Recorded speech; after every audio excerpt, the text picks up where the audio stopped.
Daily current affairs 23/6/2024. സംസ്ഥാനത്തെ ആദ്യ Milma milli mart പ്രവർത്തനം ആരംഭിച്ചത് പഴവങ്ങാടി. തമിഴ്നാട് സംസ്ഥാന മനുഷ്യാവകാശ commission chairman S Manikumar.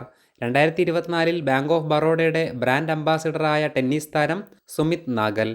Indian institute of public അഡ്മിനിസ്ട്രേഷന്റെ chairman Jitendra Singh. Nala Damayanti an internal tale from the Mahabharata എന്ന നോവൽ രചിച്ചത് ആനന്ദ് നീലകണ്ഠൻ. ലോകത്തിലെ ആദ്യ Asian king vulture centre Jatayu conservation and breeding centre.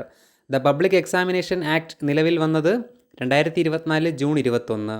ദേശീയ ഫോറൻസിക് ഇൻഫ്രാസ്ട്രക്ചർ മേഖലയിലെ വികസനത്തിനായി കേന്ദ്രം അംഗീകരിച്ച പദ്ധതി NFIES. 2024 ഇറാന്റെ ഇസ്ലാമിക് റവല്യൂഷണറി ഗാർഡിനെ ഭീകര സംഘടനയായി പ്രഖ്യാപിച്ച രാജ്യം കാനഡ.